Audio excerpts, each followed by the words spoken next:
এসেছিলাম আমাদের নেত্রী, বাংলাদেশের গণমানুষের নেত্রী, গণতন্ত্রের মাতা দেশনেত্রী বেগম খালেদা জিয়ার কবর জিয়ারত করার জন্য, তার স্মৃতির প্রতি শ্রদ্ধা জানানোর জন্য। এখানেই শায়িত আছেন আমাদের শ্রমিক দলেরও প্রতিষ্ঠাতা শহীদ রাষ্ট্রপতি জিয়াউর রহমান বীর উত্তম। আমরা তাদের দুইজনের প্রতি শ্রদ্ধা জানিয়েছি, তাদের দুইজনের জন্য দোয়া করেছি আমরা। এবং আমরা এই দেশের যারা শ্রমজীবী মানুষ, আপনারা যারা সংবাদকর্মী, আপনারাও শ্রমজীবী মানুষ, আমরা এই মানুষ দুজনকে খুবই শ্রদ্ধা করি। শুধু আমাদের দলের নেতা হিসাবে না,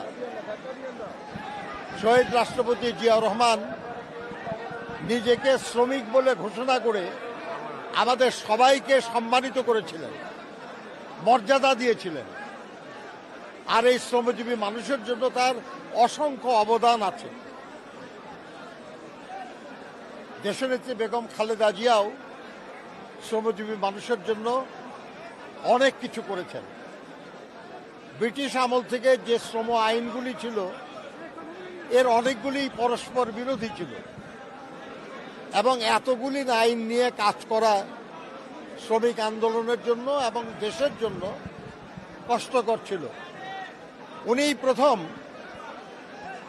2006 সালে বাংলাদেশ লেবার কোড এটা প্রণয়ন করেন, অনুমোদন করেন।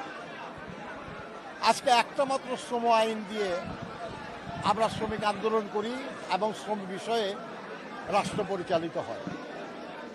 শ্রমজীবী মানুষের কল্যাণের জন্য অনেক কিছু তিনি করেছেন এবং তার বিশেষ গুরুত্বপূর্ণ হল শ্রম কল্যাণ ফাউন্ডেশন, লেবার ওয়েলফেয়ার ফাউন্ডেশন, যে ফাউন্ডেশনের তহবিলের ব্যবস্থা করে গেছেন তিনি।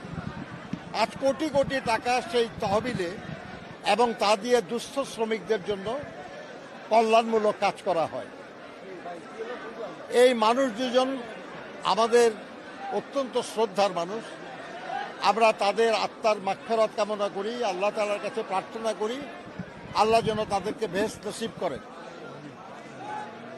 আর আমাদেরকে যেন শক্তি দেন আল্লাহ, যে তারা যে পথে যেভাবে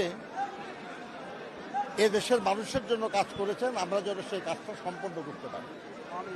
বন্ধুগণ, একটা দেশের উন্নয়ন, অগ্রগতি এটা নির্ভর করে সে দেশের শ্রমজীবী মানুষের কাজের মাধ্যমে, কাজের উপর। আমরা বলি উৎপাদনের রাজনীতি, উন্নয়নের রাজনীতি। উৎপাদন ছাড়া উন্নয়ন হয় না। আর উৎপাদনের মূল হাতিয়ার হল শ্রমজীবী মানুষ।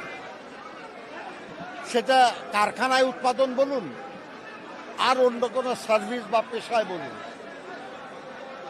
এটা যেহেতু শ্রমজীবী মানুষ ছাড়া উন্নয়ন এবং সমৃদ্ধি আসে না, দেশের কল্যাণ হয় না, জনগণের কল্যাণ হয় না, সেহেতু সেই শ্রমজীবী মানুষকে যারা ভালোবাসতেন তাদের সবাই ভালোবাসা উচিত।